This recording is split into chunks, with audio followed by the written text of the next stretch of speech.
if you see the field and you want the visual, let me know. Otherwise, I'm taking you to final. That's what's happening right now. And they will say, okay, yeah, we'll take the vectors. Or we have the field now. I'm not going to do that for every plane if it's busy. If it's busy, you're just getting what you get. Ready.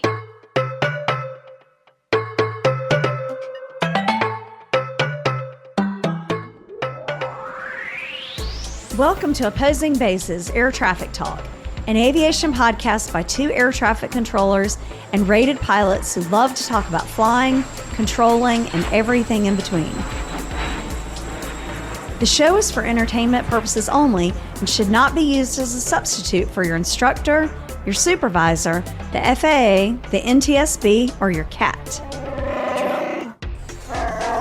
The show will give you a better understanding of how things work in the National Airspace System and maybe even make you laugh along the way. Please welcome retired Army pilot Alpha Golf and first officer at Penguin Airlines, Romeo Hotel.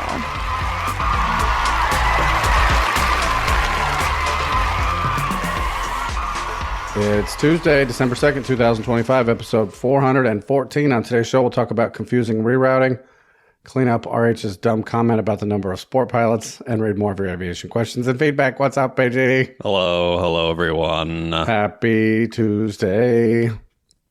Yes. Day 2 of work starts tonight. You did not have OT this week because... They can't do it 3 weekends in a row. Right, because that is the magic ingredient for keeping... Yeah, that's what's going to make your life just amazing. It's impossible to be fatigued if every third week you get 2 days off.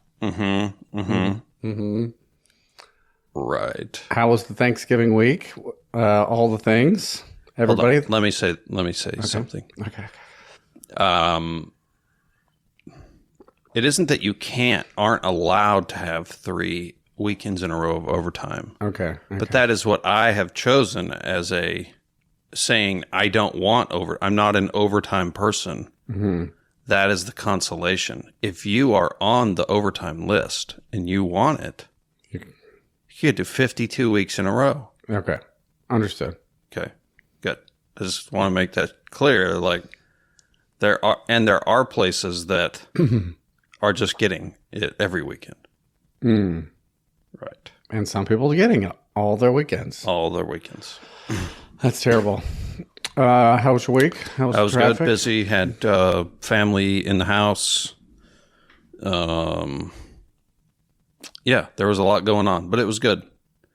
It's been a while since we've had to worry about, 1-year-olds opening cupboards and just I'm finding things all over the house that don't belong where they are. How did this get here? Child that doesn't live there normally picked it up, moved it. Yeah, a jar of freeze-dried garlic under the couch. Oh. Right. If that was on your bingo card. Wow. Yeah. But no trips to the ER. All the kids were safe. Yep. They didn't find any knives or pointy objects to hurt themselves. No. Not this time. Oh, good. We don't do our bidding like you do in Air Traffic World. We bid every month. I was able to get Thanksgiving off, and I didn't have to go to work till the next day. I went to London right after Thanksgiving, had a nice day with the family. Beforehand, it was very nice. Good. We actually did ours on Saturday since I had to work Thursday and Friday. So there's no way we would have had time to prepare everything if I had gotten home from work at, after 2 o'clock and just because it took us all day. Mm-hmm. And I think we ate at 5, but we made a prime rib. It was delicious. That's non-traditional, but I like it. I approved of this message. It's okay to substitute turkey with prime rib. We had turkey. Okay. We didn't cook a bird. We just had a turkey breast that we cooked. But yeah. My wife's side of the family is where we go every year. They have shift workers as well, and we did ours on Wednesday. So Thursday we were kind of home, did all the things we would normally do on Friday, and then I went back up to work on Friday. So okay. And And then I came home and you, I want to say this out. I want to say it on the show. Okay. Normally, because AG is awesome, he moves my car from Purple Box over to the tower. I walk from the terminal when I commute home. My car's in the tower parking lot. It's kind of a free perk. I get a perk. I worked there for 14 years. I get like 14 years of free parking. I feel like I deserve that. We're pretty good about that. The retirees, when they go on flights, Yeah. we park their cars there. It's just Yeah, there's plenty of extra spots. I'm not taking somebody's spot. Right. Yeah. So this week, I forgot to tell you where I was and what I was doing. And I realized on my commute home on Sunday, which, by the way, is the worst day in the world to be a non-revenue passenger. I should have bought a ticket and had a better plan. I didn't do that. So there's only like 3 times as many people in the airports on Sunday after Thanksgiving, but I digress. I texted you on the plane. I said, hey, I'm on my way. I was just not to tell you to move my car, but that's how you took it. When I landed at Triad, I got a text that says your parking expires in 30 minutes. It's upstairs outside of American. Just walk out to your car. Yep. I'm like, what? Sure enough, I walked out. My car is right there. And there's a little slip on it, little receipt. Had been there for like 15 minutes. Yeah. And I got in like a VIP. I thought I was filming a movie or something. Like, oh, look, the pilot just gets off a plane in his uniform. And he walks to his car. It's right there outside the door. Yeah, you get sure. VIP parking. So thank you for doing that. I appreciate it. It was raining. It was nasty. I didn't want to walk over to the terminal. So yes, it was pretty nasty. Yeah. But you owe me $1 for the parking. I saw that on the receipt, and I knew you would come getting your $1. So I will pay you back. Thank you. Okay. Shall we begin? All right. Since OB414, we have a ton of new supporters on the Iceberg and the Penguin Club. Tango Foxtrot, Delta, Delta Sierra, Delta Romeo, Sierra Sierra, Sierra Sierra, Echo Sierra, Papa November, November Golf, and Delta Yankee. Welcome to Supercast. If you've been enjoying the show, you can take it to the next level by joining our premium feed. Supporters get every episode on time with no delays, our entire back catalog, access to our live stream, bonus audio, and a direct line to us through our supporter-only email. You'll keep the show ad-free and community-supported. You can learn more or sign up at opposingbases.supercast.com. Thank you, everybody. Thank you.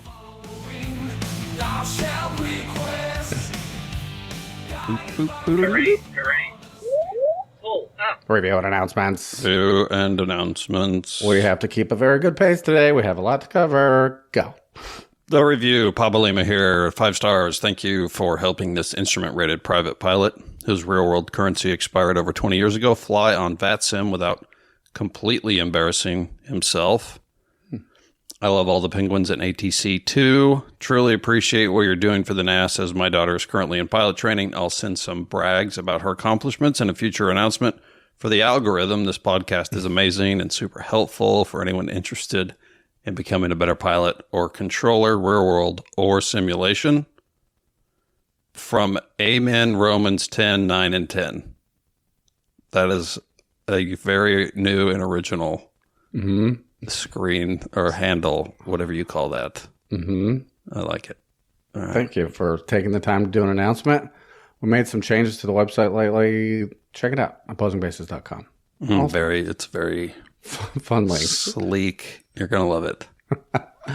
All right, some announcements. Penguinaut Romeo November passed their CFI check ride. Congrats. Nice. Send a note. I plan to teach all of my future students to listen to your show. I've learned so much from you guys, and your show is a tremendous asset to the aviation community. Keep up the great work. Cool. Congratulations. Cool. Penguin Bravos here sent an audio announcement. I'm not sure if he's in the chat. I don't know if I saw them in there. I'm ready to play when you are on the audio. I'm ready. 1, 2, 3. Hello, RH and AG. Bravo Sierra here with a long overdue announcement and congratulations. Back in July, I set out to pursue my multi-engine commercial add-on, aiming to finish by the end of August so I could send my congratulations on your 400th episode along with news of a new rating. Well, it's now the end of November, and while I'm 14 episodes late, I still want to extend my heartfelt congratulations to you both and thank you for building such an amazing community. From personal experience, I know how much dedication it takes to produce a weekly podcast, and you guys have been doing it consistently for so long. You two truly are the Cal Ripken of podcasters. And for those of you who don't really get baseball references, think of it as the Iron Men of podcasters. I do have a few announcements I'd like to share. Since July, I've had to work through constant maintenance issues at my first school. I did reduce the vulture population by 1 at my second school, and I had to do a retake due to a misinterpretation of a PFD that I had only about 4 hours of using. Through all that, I'm proud to say I am now a multi-engine rated pilot. In some non-aviation news, I am retiring at the end of this year after a 35-year career in the insurance industry. I spent the last 27 years working for one company. I've begun a job search to start my second career with the goal of flying someone else's airplane and not incurring the expenses. Anything in the Part 135 or even Part 91 world would work for me. Perhaps my greatest announcement goes to my wife, Tango Sierra. We recently celebrated our 28-year anniversary, and she deserves the highest praise for putting up with me as her husband for that length of time. Thank you both again for everything that you do. Here's to many more episodes and milestones ahead. Bravo Sierra signing off.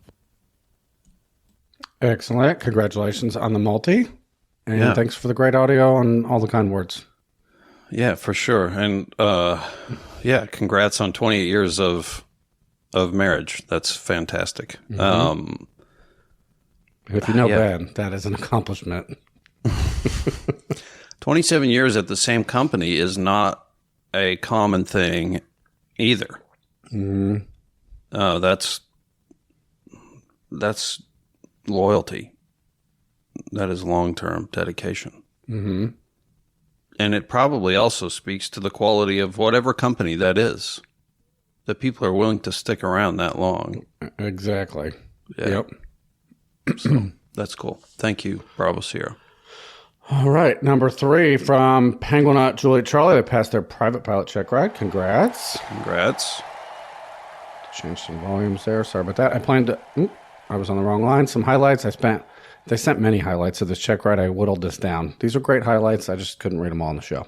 Some highlights from their check ride. I spent 4 hours plotting my cross-country and navlog for the check ride with all the performance and the weight and balance, only to have the examiner spend all of 3 minutes looking over it. Check ride took place at a busy class Delta airport, whereas all my training has been at a moderately busy class Echo. That's saying a lot for a check ride, to go to a towered airport and do all the things that are new. Yeah. Good for you. Managed to not mess up the radios while making the calls to ground, tower, and approach. I was my CFI's first student to solo and first to take a check ride. Wow. Well, congrats for that, too. Again, I can't express how helpful your show is in building my confidence. Thank you for doing a huge part to influence the safety of the NAS. On to instrument training. Looking forward to sharing future successes with you, Julie Charlie. Cool. Congratulations. That's awesome. Yes. You want the last one? Oh, wait, I didn't read the PS. Yeah, you didn't read the line. I was waiting for that. I proudly wore my Good Luck OB shirt, but sadly got no comments about it from anyone. Womp, womp. Womp, womp. You know, the reason the DP probably only spent 3 minutes is because they could tell that you spent a lot of time on it and probably felt like there's no reason to go down this road that you have already, made a well-trodden path over. So, if you have never done a paper down vlog, for some reason that's not going into your training, you need to do that before your check ride.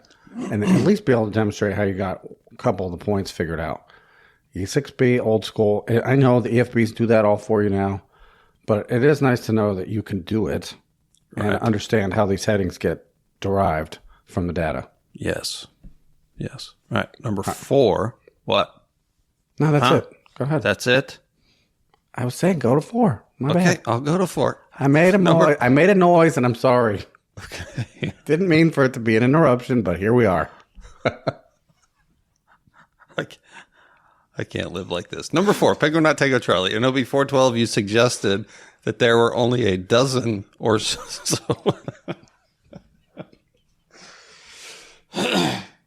Sport pilots. You're thinking of recreational pilots who only recently got to triple digits of total certificates.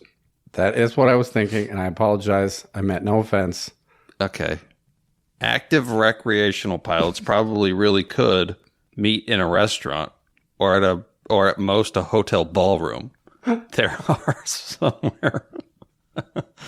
are somewhere around 7,000 sport pilots.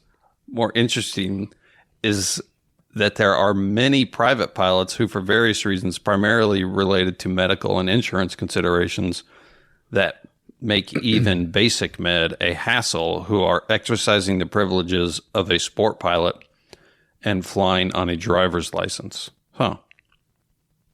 There's all sorts of Venn diagrams for that. We're not going to go into it, but driver's license, basic med, a third class, all the things. They're Right. The number of private pilots flying this way isn't an official number, but in my EAA chapter, I think there are at least as many private pilots exercising the privileges as there are sport pilots from under the world's least temporary TFR. Penguin Hot. Tango Charlie. Okay, so... All right, so a hotel ballroom for the rec pilots and a small stadium at least for... and a basketball arena, maybe. Yeah. Yeah. I apologize. That was exactly what I was thinking about. And I could not tell you the difference between recreational versus sport in terms of the certification requirements and all the times. I don't know all that stuff, but I meant no offense. I'm sorry. Okay. Noted. All right, moving on.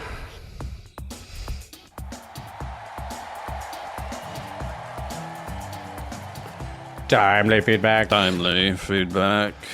You just read one. I'll do number 1 from Penguin Not Charlie Hotel. I will certainly endorse Alpha Golf's Justice from the Skies approach with Apaches. We were talking about lasers and shooting these people down with Apaches. Though I also believe we should employ... Do you know what this acronym is? I had to look it up. I'm sure you do. I'm lost where we are here. Hold on. Close-in air support to mitigate birds in the vicinity of the aerodrome. Read into that what you will. Is that what that is? Oh, CWIS is no, that is not. No, that is a 20 millimeter minigun that has various forms of guidance that is capable of shooting down incoming projectiles, rockets, before mortars, they land. Okay. Before they land. Huh. It is a formidable defense weapon. And you do not want to be something flying that it thinks it needs to shoot down. Okay. You will not escape it. Okay. Yeah. Is this it's on the ground waiting for these projectiles? Yeah, it's a turret. Looks like a little robot thing, like an R2-D2, with a giant Gatling gun sticking out of the front of it. And those rounds are programmed and timed so that they explode midair at the point of meeting this projectile. Okay. Yeah, you're not getting away. If it locks on and it thinks that it's supposed to shoot you down, you are getting shot down. Okay. Yeah. For a more practical piece of justice, Max Trescott's podcast, episode 296, has an excellent episode about a pilot who did get to see their laser friend have their day in court. His podcast is always a great listen, but this one in particular will scratch your itch for seeing one of these ding-dongs end up paying for their crimes. If you haven't heard Max Trescott's show, he's got a couple of them now. He's kind of split up the show into different parts. Episode 296 of the Aviation News Talk podcast, they do discuss the news of one of these pilots going to jail. I think I shared that article with you. Yeah. It's very satisfying. It is. There needs to be more. And they need to be broadcast on the nightly news so everybody sees it. Hey, look what could happen when you go playing with Christmas presents outside your yard. Yeah. All right. Number 2 from Penguinaut Delta Bravo Charlie. As usual, I thought you did a great job on the visual segment of the approach discussion. I know you've said it before, but I thought it would be worth mentioning to the GA guys venturing to bigger airports. Even if they're advertising the visual, if there's an ILS to the runway, always have it loaded. That is great advice. I cannot count the number of times I've been cleared for the visual and then have the controller reference a fix on the ILS, usually because one of us pilots did something weird on the visual, but also because it might simply be several fewer words to say. The difference between 180 to JALTO versus 180 to a 5-mile final adds up at 40 plus arrivals an hour. Yeah, right. So it's just it is extra words, and it does add up on the controller side.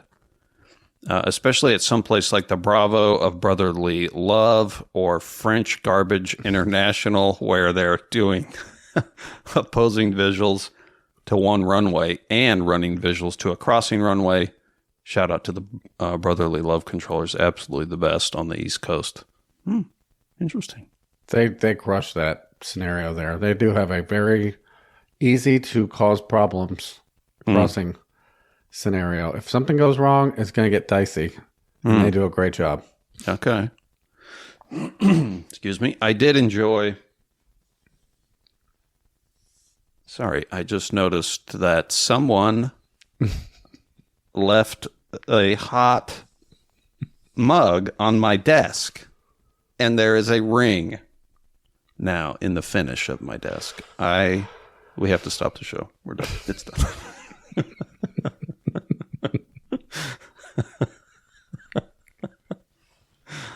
Anyway, the Bravo Charlie continues. I did enjoy a short but sensible chuckle about being cleared on the downwind. That pause is almost always the other pilot laughing at you now needing to figure out how to lose 8,000 feet and 120 knots in the next 10 miles. Roger, cleared for the visual, I guess. Yeah, so be careful when you report the field in sight.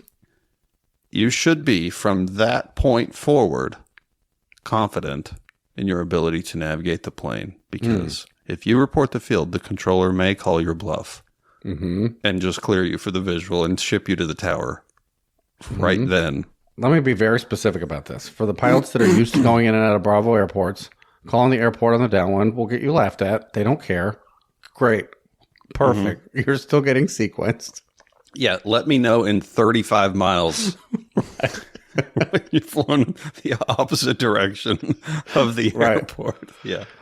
But if you're going to a Charlie in a midday lull, it is likely that you can and maybe will get cleared on the downwind. So when the airport is called at your 9 o'clock or 3 o'clock, you can respond with, if you don't want to do this, jumping jacks to get the airplane down, because it's going to be weird. You're going to feel weird. You're going to feel out of place behind, and now what do I do?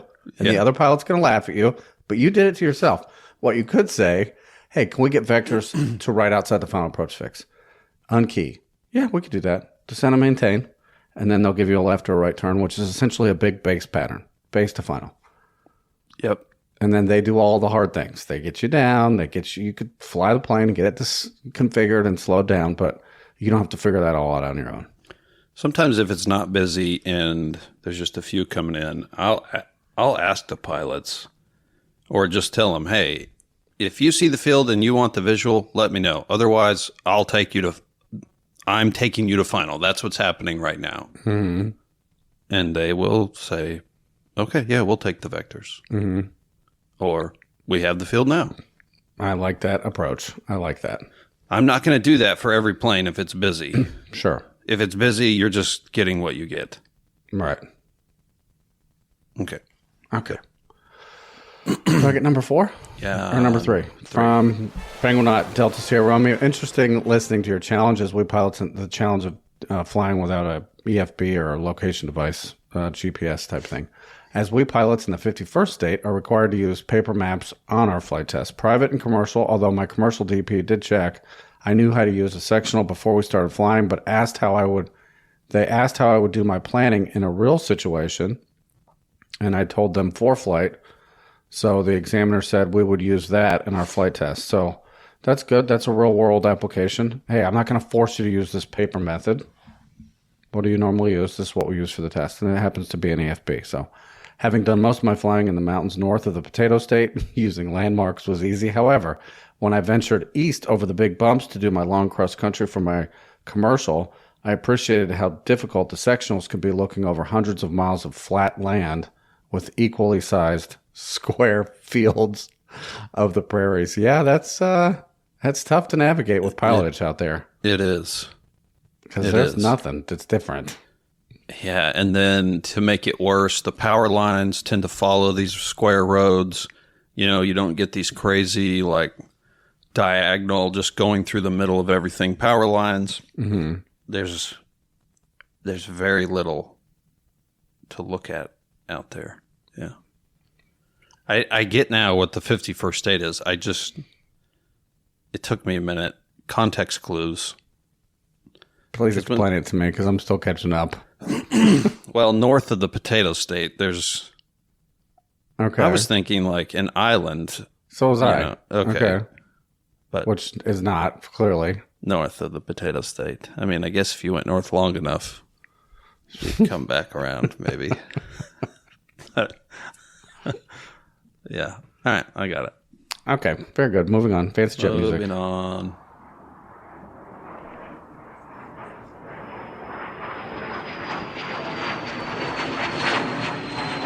All right, this week's show topic is brought to us by Supercast supporter Juliet Delta. They sent some audio and a quick note. Let me read the note real quick, and then we'll play the audio.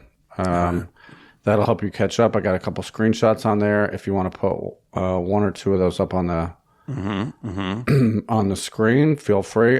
This is from Juliet Delta. I always told myself that I'd try to send audio feedback if I had a question, so please find it attached. I don't know how you all put out a show every week. This took me forever. For your information, this is the reroute that I got from Southern New Jersey Military Approach. Feel free to share it on your show if you think it's helpful and won't cause any headaches for those controllers. There won't. There was nothing really wrong with this. We're going to break it down and kind of get into the nuance and maybe shed some light on the confusion. I won't read the whole route, but it's from northern New Jersey down to south of Duke. So there's some zigzags around Philly, DC, and those associated Bravos, and we'll talk about that. I loaded it into ForeFlight so you can see what the route looks like. If you ignore Victor 157, which I did, I put the correct route, the T398, which is what he thinks they intended to give him. AG's got those routes on the screen. There's one particular intersection that's the second shot there on the next page. That's the part of the audio that'll make sense. Also, having flown this route a few more times, I've learned to wait until I was way past Philly airspace before asking for a climb. I think New Jersey approaches only own up to 8,000 to allow for Philly departures and arrivals. Once you switch to a Potomac, they seem to have more flexibility. We're going to talk about that too. Thanks for all your time and expertise. Juliet Delta. Without any further ado, let's play the audio. They did a very good job of breaking this down and getting to the questions. I've got that outlined, AG, in blue, so we don't forget anything, and I'm ready when you are. I'm ready. 1, 2, 3. Greetings, shepherds of the ironically flightless avians. This is Juliet Delta from the Taco Truck Airport with some questions that came up after a recent IFR flight through busy airspace. First, I'd like to say that as a native North Carolinian, it makes me proud to know that, like the Wright brothers before you, coming to the beautiful land of North Carolina has allowed you to reach your full potential. You heard me, Ohio. But I digress. And now I continue. I'll keep the locations vague since I got outstanding service and wouldn't want to cause any stress for any of the controllers involved. I was flying from New England back to North Carolina and wanted to be routed directly over a large Bravo fairly early in the 3+ hour flight. To get this routing, I knew that I needed to file an initial altitude of 6,000 feet, even though I would want to climb at some point after getting through the congested airspace. Once past the Bravo, and once the radio traffic slowed down, I asked the next TRACON along my route of flight for a climb to 14,000 if they were able. The first controller stammered a bit, and then the voice chimed in and told me that they could get me higher with a minor reroute. Armed with inside information from opposing bases, I knew I was talking to a trainee. I told them thanks and no rush. A few minutes later, the trainee voice let me know that they had my reroute. I advised I was ready to copy, and she made it a few fixes and airways into the clearance before getting tongue-tied and asking me to stand by. 30 or 40 seconds later, she came back and started again. This time, the trainer's voice broke in and told me to stand by. Then about a minute later, the trainer came back and said something like, November 123, thanks for your patience. We're going to give it another try. I said, no problem. And then the trainee gave me a pretty lengthy reroute and a climb from 6,000 to 8,000. I read the route back and got an acknowledgement that the readback was correct. I started loading the new route into my flight plan. The route took me direct to a new 5-letter fix, then to a VOR to join a T route, then to another 5-letter fix to join the same T route, which I thought was weird, to another 5-letter fix, to another T route, to another 5-letter fix, to a VOR, to join a Victor Airway, to another VOR, to another VOR, and then direct. You get the idea. Not all that unusual for East Coast routing, but a lot to put into the box. The only fix that I'll refer to by name is the VOR before the Victor Airway, which was Richmond, Romeo, India, Charlie. Unfortunately, as I tried to load the Victor Airway after Richmond, I got an error that said that that particular Victor Airway did not include Richmond. Slightly panicked, I got out my tablet to check the low en route chart, and sure enough, the Victor Airway that I was given and read back was nowhere near my route of flight. There is a Tango Airway that connects the two VORs, but the controller had clearly given me a Victor Airway. About that time, the trainee called back and reminded me that I was supposed to climb to 8,000 feet, which I had forgotten to do. I replied with, sorry, I'm a moron, and initiated the climb as I considered all the poor life choices that had led me to this point. As soon as I reached 8,000 feet, and as I was still trying to make sense of the route, I realized that there was also a lightning bolt zigzag where I would have to turn 90 degrees at the end of an airway, fly 8 miles, and then turn back 90 degrees on course. At this point, the trainee switched me over to the center, and I probably should have keyed up and asked for clarification, but to be honest, I was pretty flustered and was confident that the next few fixes in the flight plan were correct. So I just switched to center, and that controller was really busy. Knowing that a check-in is low priority on the list of calls, I waited to check in until there was a lull, intending to clarify my route after checking in. But as soon as I check in, he climbs me to 14,000 feet and then started rapid-fire instructions to all the commercial traffic headed into and out of another set of busy Bravo airports. Although this center controller was crushing it, he was super busy, and I didn't want to be the bug smasher that put the controller down the tubes. So I took a close look at the routing and knew that for at least an hour the flight plan made sense and was correct. So I decided to wait until I got handed off to the next sector to ask for clarification. As it turns out, when I got switched to the next sector, the first question was, November 123, what do you have as your next fix after Richmond? I thanked my lucky stars for the professionalism and expertise of controllers everywhere and said something like, thanks for asking. I don't think the route makes sense just before or just after Richmond. Could you check it? He asked me to stand by and came back in about 20 seconds, cleared me direct to Richmond, then to the next VOR, then to Duke, and then to the Taco Truck Airport. So I guess all's well that ends well, except I feel like I could have handled the situation better. I'm hoping you could comment on a few questions. First, does the Tracon controller pick the reroutes based on LOAs and looking at charts, or is it automatically generated? Second, assuming the controller had to pick the route, if you were with a trainee who picked a route that didn't make sense, at what point would you step in? And then third, since the reroute made sense for the first couple of 100 miles, do you think it was okay to wait until things settled down to ask about it, or should I have spoken up sooner? Thanks for everything you guys do. Juliet Delta out. Excellent audio. I know that took you a while, and I can tell you are very aware of any slip-ups and what you said. You did a great job. Absolutely. If you scroll down and you take that picture off, I don't think we need that anymore. You could see that. I think some of the things you written down might be on the notes. If not, Adam. Initial thoughts. This is a lot to kind of break apart. Yeah, there's a lot. There's just a whole lot going on here. Initially, I wrote down that these LOAs are out of date because Tango routes, we just call them T routes in the Tracon, are replacing all of these Victor Airways. And in so many of our LOAs, they reference Victor Airways, some of which don't exist. Now, the T routes, are co-located with those old Victor Airways in many cases, and so it works. And there's not a huge rush to go in and redo these LOAs, which we've talked about before, is a huge process. It takes easy. a ton of time and energy that, a stretched thin workforce isn't ready to handle Amen. right now. So, but in this case, my guess is that this T route has replaced a Victor Airway that now is gone. And this is either,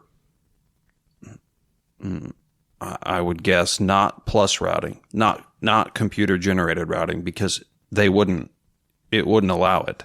Okay. Right. It would not allow a non-existent airway to be put in the system. So this is LOA driven, or some sort of, prescribed routing in an LOA, or I don't know what other document, but maybe we're talking about like this escape routing, weather escape routing, I think there's a couple things at play here on this routing. Number one is getting from southern New Jersey towards Potomac. That's an interaction between 2 or 3 facilities, really probably 3. You're talking to this TRACON that's associated with the military base, then Philly, and then someone that's on the northeast side of Potomac, maybe somebody in between, maybe a center that owns down to surface. You have 3 or 4 different LOAs that you're conflicting with from getting you from this point up here at 6,000 or 8,000 feet to down here, when eventually you went up to 14. That adds a whole new layer of complexity. You get treated in as a center jet dweller now. The LOAs change based on that altitude because it's assumed that you're not a prop anymore when you get out of TRACON world. That's a general assumption in the NAS.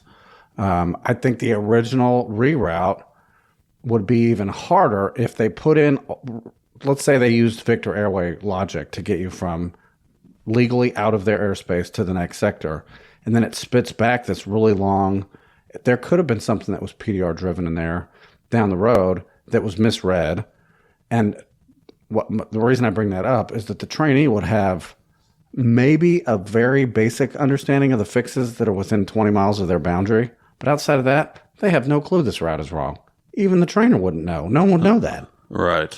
You're not going to see something and go, oh, you can't do this. Look, Waves doesn't connect to Richmond.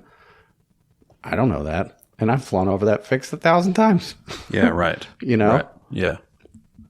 So I think basic number one in this is that LOA compliance is facility to facility that touch, not 4 facilities down the road when they have no awareness of that at all. And it's likely that if you get a lengthy reroute, and it happened in this flight, if you get a lengthy reroute from controller 1 and you talk to 7 more, in this airspace on the East Coast, you're probably going to get 2 or 3 different reroutes, because when you get to that new controller, they're going to comply with their LOA with the next sector.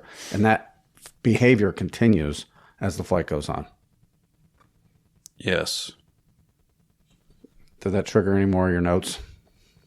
Yeah, I mean, the chosen, is this routing chosen or is it generated? Like I said, I don't think that generated routing is going to be non-existent airways. It just won't. It can't do it. Yeah, so when these T routes replace, they go in the system and delete Victor whatever, right? And so if the computer just could not generate a Victor airway that doesn't exist, you're probably right in that a portion of this is plus routing. I don't understand why a facility, states away, is then issuing all of this routing after that. We don't do that. We just say, the portion that gets, and then direct, or then if it ties back into your routing somehow, then as filed. But to continue to issue this routing like states away, and how many sectors, how many different facilities away, I don't really get. Well, let me ask you something. Somebody's coming from east coast of North Carolina. They go through Duke's airspace, and they send them to the VOR on our boundary down in our south airspace, Liberty. Mm-hmm. And sometimes you'll get a PDR that's on our strip at Triad. They don't see that No. at Duke. No, we're the only ones that see it. Only the Right. facility that is to issue that routing. Now, the facilities downstream of that see the routing, but they don't see it as plus routing. Right. And the plus routing for us triggers, I got to read this. They've never gotten this before. They have to be given this clearance again. Right. So you raise an interesting point. I don't know if they were trying to connect to a portion of the routing that the pilot had already filed. I think that might be part of it. Hey, we'll get you onto this routing because this pilot seems to be aware and situational aware of the complexity of the airspace. Probably didn't file direct. Realized that I'm never getting around the Washington airspace and Philly with direct. That's not going to work. So they did their homework, and maybe they were trying to connect them to something that was downstream on their route. It could have been Richmond for all we know. And Waves was part of an LOA between the two. That's why you saw that lightning bolt. Yeah, sure. I think the other piece of this that kind of added complexity was when they climbed you to 14, that does clear up a lot of the congestion in a low terminal environment and allowed for a kind of a straightening of this route. All right, we're going to give you VOR to VOR. You're in no man's land at 14. You're riding the bottom of a center's airspace, maybe the top of a Tracon here and there, but it's hard to anticipate what that route is going to do when you change your altitude midstream in busy airspace. Yeah, anytime you're going... Now, Atlantic City is weird because they only own to 8. That is weird. That's not normal, but that is I think because of like he said their location, their proximity to Philly, and all these arrivals, going over the top. But anyway, typically Tracons are going to own 10 to 12 somewhere in there. So when you start getting into 12, 14, that should sort of be a trigger that, hey, I'm entering into this new stratum of airspace, or I potentially am. Anytime you're going above 10, I would say, as a general rule, that we're going to start being into the center, and things are going to change completely. Mm-hmm. You might have something like a Metroplex like we have that, we own to 12, but then they stick up even more to 16. Mm-hmm. And it's like this giant blockade where, okay, at 14 before it went, when they only owned up to that, or when they only owned to 12, I can't remember. But anyway, you could just go up a little bit more and go over them. And now you're with the center and they'll do whatever they want with you. But now that doesn't exist. They own even more. So there's just as many problems vertically as there are laterally. Think of it that way. Okay. So laterally is how you're looking at a map and you say, okay, this airspace and I got to go around and these least temporary TFRs ever. I got to go around, but there are vertical barriers as well. And 14 is just it's one of those weird, in the middle of everything altitudes. All right. What do you think? I think one of the more important questions that was asked during this is waiting between controller, let's call them controller 2, the first center controller that was busy. I'll say this. I don't think would have been wrong of you to speak up with the first one, but I do appreciate your timing on waiting. You had an hour of good routing. Someone's screaming, oh, well, what about lost comms? Guess what? Nobody would know what you were going to do. Nobody would know with all these reroutes. So don't get wrapped around the axle with lost comms on this. What is your opinion on waiting and realizing, okay, I don't have to solve this problem right now. I'm going to wait for the next controller. Well, first of all, understanding that I don't have to solve this problem right now is super important. Realizing that, okay, I have an hour until I get to this where this is weird is good awareness. I agree. I'm with you on waiting is good, but I don't want to wait too long. Mm-hmm. Don't just let it go and forget about it. Be vigilant on when you can break in, waiting for a lull, and don't just key up and start going on with it. This whole thing. Just say when hey, center, November 1, 2, 3, when you have a second. Mm-hmm. All right, I'll be the pilot in this. Hey, our routing after this fix doesn't make sense. Can you take a look at it? That was quick. Yes, and that's really all that's needed. And I can pass that duty on to the flight data person, to the soup, because I can't look at it right now. There's no way I can. Exactly. You don't have time to go digging into a computer. Give it to somebody who's got no scope in front of them. Right. Hey, something's wrong with this route. Can you fix this? And let me know when it's done. I'm going to read it to them. Right. Done. That's okay to do that. Yeah, and they're going to have to put it onto some route generating thing visually and look at this jog and go, oh, okay, that's what he's talking about. Mm-hmm. And there's just, some of the center tools I think do allow you to see that visually, but it could be like so many sectors away that it's not going to present on the scope in any sort of meaningful way. Agreed.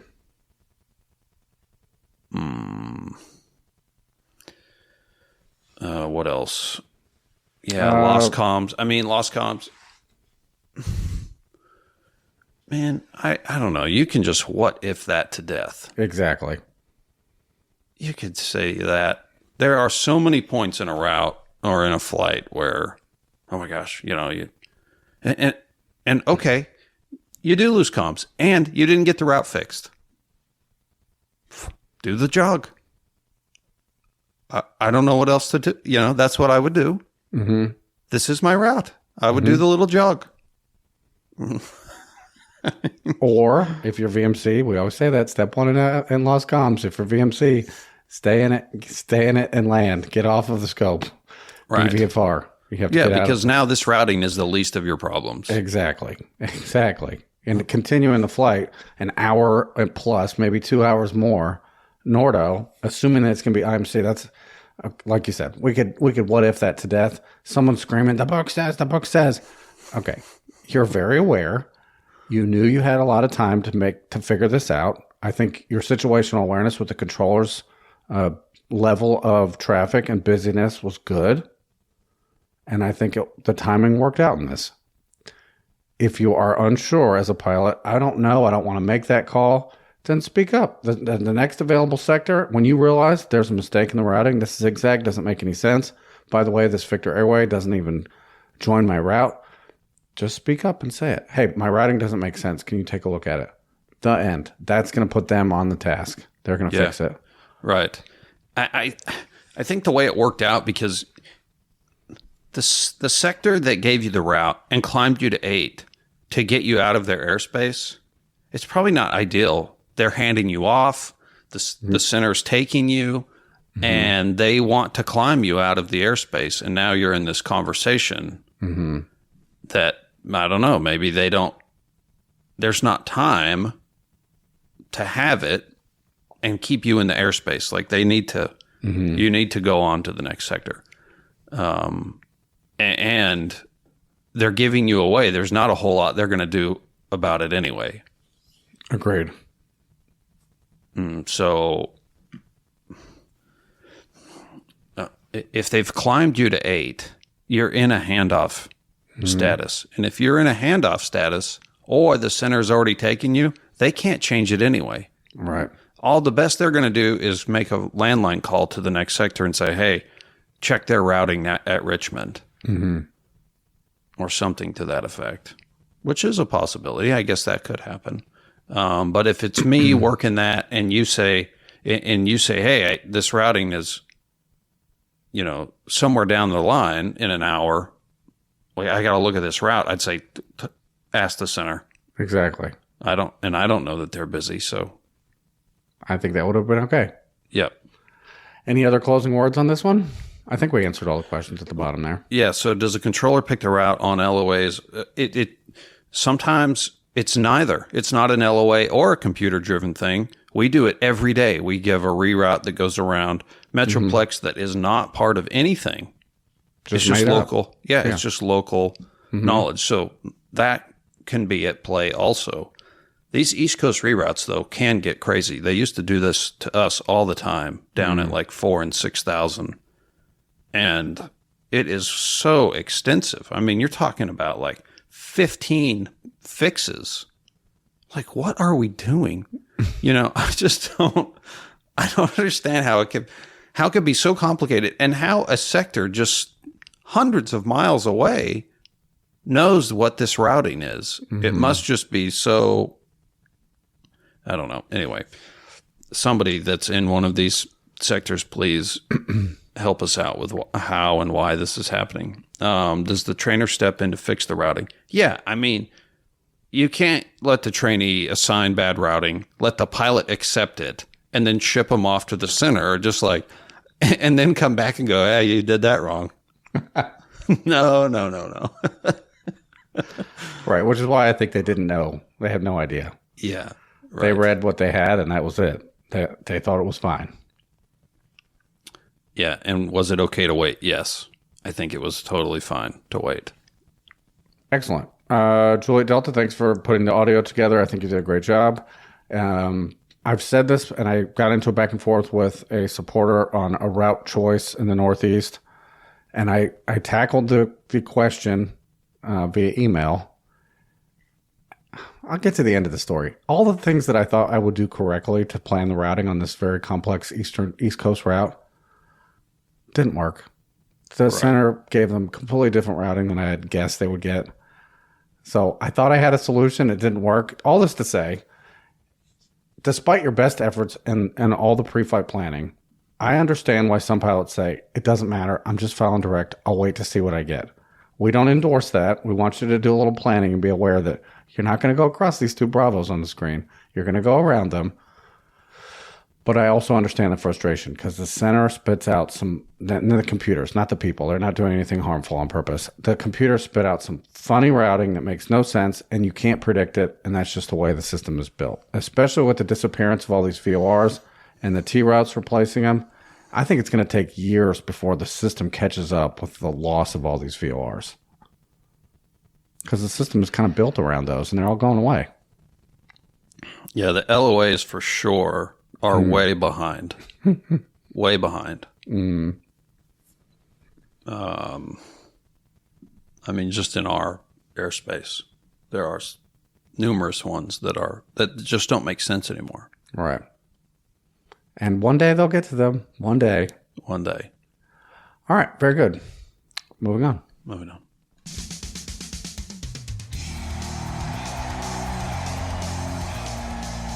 Feedback time. Feedback. I can get number one. Okay. From Penguinaut Echo Kilo. Hey, GNRH my student, Charlie Sierra, recently passed their commercial airplane single engine land check ride on their first attempt. Congrats. Nice. I'm very proud of this accomplishment, but I also pleased that this endorsement was successful, as my last CFI endorsement was in the last century. 1989 to be precise. I was away from teaching flying for over 30 years, most of the time flying Part 135 and 121, and some not flying after my airline closed down. I always kept my CFI throughout those years, often through a flight instructor refresher course. That's how I keep mine current. Nice. You definitely don't like doing the work, but it's worth it, I think. My advice to younger pilots with CFI certificates who are moving on to jet jobs and the like, keep your CFI certificate. You never know when you want to teach your own kid to fly or have other reasons to teach others. You can do the renewal course during your many hotel stays or while sitting reserve. I could not agree more. I've spent many of those sit downs where, what else am I going to be doing? Fine, I got to do that. It's like 16 hours of computer work, but you could spread it out. You don't have to do it all at one time. So, yeah. Getting back into teaching has reignited my love of aviation. Since I had kept my CFI, it was relatively easy to get back into it from the Fox River Delta west of the Brew City Charlie, Penguinaut Echo Kilo. Again, congrats, and a big deal to sign somebody off after all those years and validated your decision to keep it current. Yeah. Absolutely. Maybe one day I'll teach somebody in my family how to fly. I don't know. Right now, that seems very unlikely as we approach the driving stage. I cannot imagine the flying stage, but maybe. You never know. You never know. So, cool. All right. You get number 2. Number 2 from Penguin Out Delta Hotel. RHNAG, many times you guys have advocated for carrying a handheld radio, but there's one thing I don't recall hearing you say: bring spare batteries. I've held an amateur radio license for over 20 years, and long ago I established a practice of bringing a set of fresh spares whenever I travel. Even if you test your radio and its batteries before flying, do you truly know how much juice is left in them? What if the unit's power gets inadvertently turned on while being jostled around in a flight bag? What if the radio drains batteries even when turned off? As mitigation against these and other potential risks, it seems prudent to pay a 1 ounce per AA battery weight penalty to carry spares and have added confidence that you'll be able to maintain comms in a power out situation. And if that amount of weight is a concern, might I suggest one last pre-departure visit to the nearest patch of shrubbery to offload excess fluids, or use a restroom if you're at one of those fancier airports. I've never been to one of those. Safe flying, Penguin until the Whiskey Hotel. From just outside the Coffee Bravo. There's a bush at every FBO.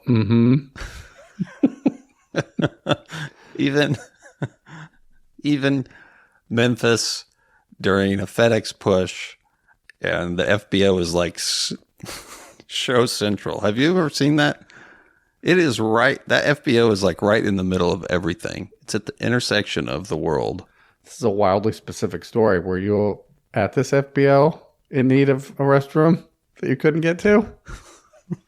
Everyone is in need of a restroom after every Chinook flight. Okay. Just jostling it, shaking it out of you. Anyway, no inappropriate Okay. weight loss measures were taken. You know, I don't think I've ever said this on the show. Don't you think it's odd that all the equipment requirements the FAA puts in the regulations that have very little change over the last 50 to 75 years in terms of what you need in these airplanes, yet all they have to do is say, you have to have a backup battery-powered radio in case of lost comms. Why don't they do that? Yeah, I know. How much of a barrier would that be? Right. Yeah, right. It would solve so many of the... I mean, what are the most expensive ones? How much do they cost? I mean, $250? Okay. Let's just say it was $500. Yeah. You're telling me that is what's going to prevent you? Like, Right. You're spending tens of thousands of dollars flying, owning an airplane, Oh, yeah. All the things. everything. And this $500 expense is what? Nope, I'm done. Can't. No, I'm can't out. do it. I'm selling the plane. I'm selling the hangar. I cannot believe the government is making me carry this 1 pound object around that could Right. save my life. They're crazy. Yeah, we had to have spare batteries for the goggles. Mm. Had to. Requirement. I always thought the goggles were powered by the plane. That's not true? Nope, double A's. Huh. Walk me from the goggles to this power source. Is this a cord? It's just something on cord your that vest? goes, so from the mount, the mount is powered. It's on the front of your helmet. All right. A cord runs from that to a battery pack that's Velcroed to the back of your helmet. Okay. So you put the batteries in, you stick it to the back of your helmet, you plug the cord into the mount. That was always one of the more difficult things. Okay. Now, you could do it with your helmet off. That was And then just probably put the the best thing. Seems like it makes the most sense. But that isn't always how it went down. And then right below your battery pack, you had Velcro for a weight bag to offset the weight of the goggles sticking out in front of your, and otherwise your neck. Weight and balance for your head. Your neck would be destroyed at the end of a flight. Because you'd be holding it up the whole You time. would be holding these goggles up. Yeah, that weigh like, I don't know, over a pound. Enough to make it where your neck would hurt. It would be impossible to hold that up. It would be terrible. It would be terrible. If I would become the non-flying pilot. I lost my weight bag. You're flying. I have to hold my helmet up, like with my hands. This is way too uncomfortable. Okay. Last one, number 3. Is it my turn? Or no, it's your turn. Supercaster, Charlie Sierra Lima. I've flown for a volunteer organization for years. We had a conference hosted at Offutt Air Force Base, so I had another member fly down in a Skyhawk, being a good member of the NAS. And the distance involved, we filed IFR to the base. Once on the Offutt approach, they informed us that they had a controller who needed to practice a precision radar approach, PAR, and asked if we were willing to fly it. I enthusiastically said yes. I'm only looking at the gauges, and now my safety pilot enjoyed the visual of the approach. As we got closer while receiving smaller and faster corrections, I could tell my safety pilot was grinning larger and larger. When called minimums at about 100 feet above the airport, I looked up and understood his excitement. Right in front of us was a 200-foot wide, 12,000-foot long strip of concrete. All I had time to do was pull the power to idle and touch down. The follow-me escort vehicle had to come back down the runway about a mile. Guess they were not used to something stopping in 1,500 feet rather than 8,000 feet. That's a good story. Have you ever landed on a 200-foot runway? Wide? I don't think I have. I'm sure you have. Military. Yeah, I think so. That's a big piece of pavement, though. It is, and it's an illusion for a pilot landing who's used to certain visual cues. Yeah, for sure. You're going to feel much closer when it's 200-foot wide runway. Use caution. You could, in some airplanes, Ted's in the chat, could probably land sideways. This is the widest, shortest runway I've ever seen. Good story. Thank you for sharing that. Yeah, cool. All right, that's all we have for feedback. We do our best to respond to supporter feedback and let you know when it will be on an upcoming show. The new email is working out great. We've kept relatively current with that, and we're chipping away at some of the legacy inbox that was from several months ago. We didn't forget about it. We sent a little reminder about that before, but we have kept pretty timely with the more recent email boxes for supporters. So thank you. Thank you for using those. Anything to add before the chat? I do not. Closing out episode 414 of Opposing Bases Air Traffic Talk. Romeo Hotel. And Alpha Golf. Goodbye, everyone. Drop. Opposing Bases is a listener-supported, ad-free weekly podcast. The views expressed on the show do not reflect the opinions or official positions of the FAA or Penguin Airlines. Episodes are for entertainment purposes only and are not intended to replace flight instruction.